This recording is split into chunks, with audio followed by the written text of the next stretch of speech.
एक सोहन नाम का लड़का था। वह बहुत ही गरीब था। उसको कोई भी काम धाम नहीं मिल रहा था। एक दिन की बात है, वह सोचा क्यों ना हम कोई धंधा कर ले। करे तो क्या करे। फिर वह सोचा क्यों ना हम एक ठेला खरीद ले और पकौड़े का दुकान कर ले। फिर सोहन एक ठेला खरीद लेता है। उसके बाद में पकौड़े का धंधा चालू करता है। पहले तो उसके पास कोई भी ग्राहक नहीं आता था। वह बहुत ही परेशान रहता था। फिर एक दिन की बात है, उसके पास बहुत सारे ग्राहक आने लगे।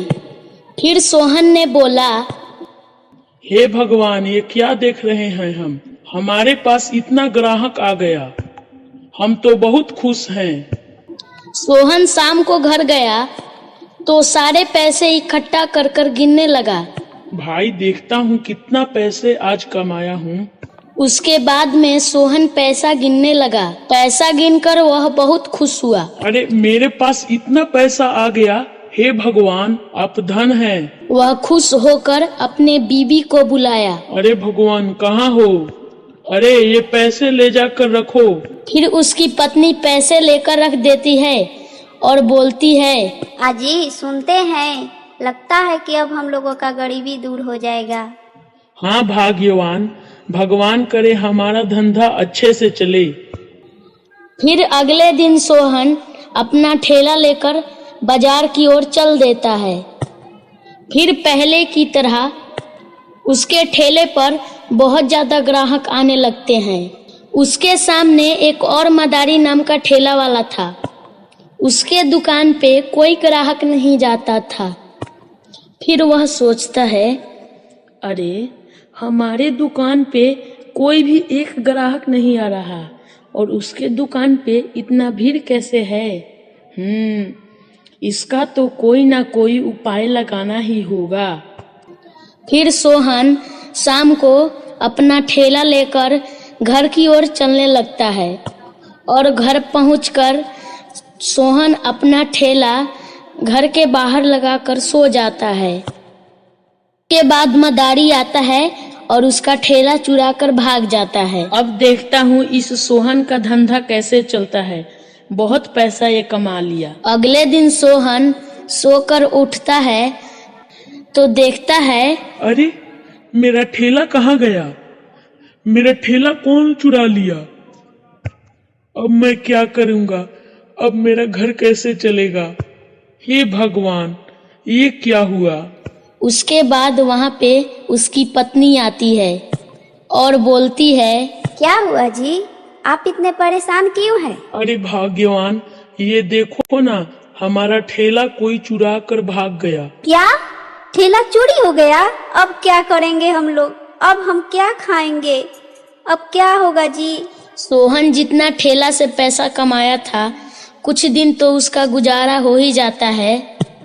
उसके बाद उसका पैसा खत्म हो जाता है और उसको कोई भी धंधा फिर से नहीं मिल पाता है कि वो अपना पैसा कमाकर जीवन बिताए।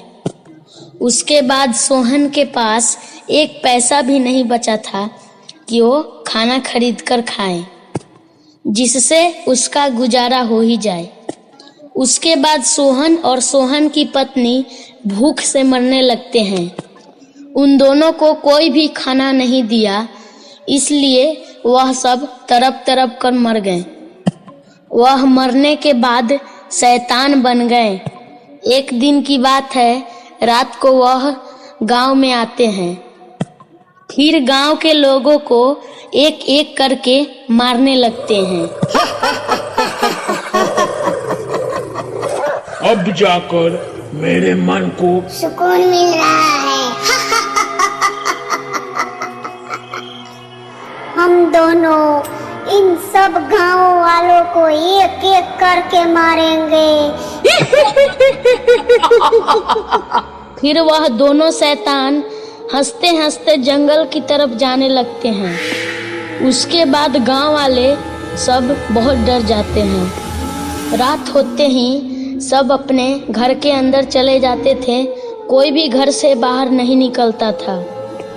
एक दिन की बात है, रात को वह दोनों शैतान मदारी के घर में घुस जाते हैं और मदारी को देखकर हंसने लगते हैं। तांत्रिक जी मंत्र पढ़ते हैं और उस भूत को वहीं पे प्रकट करते हैं। शैतान, ये सब गांव वाले तेरा क्या बिगाड़ा है? तांत्रिक जी, हमारा ठेला चोरी हो गया तो यह सब गांव वाले हमको एक पैसा भी नहीं दिया खाना खाने के लिए, इसलिए हम सब इस गांव वाले को मारेंगे, जरूर मारेंगे। उसके बाद तांत्रिक जी वह दोनों आत्मा की मुक्ति दे देते हैं और गांव वाले शांति सुकून से रहने लगते हैं।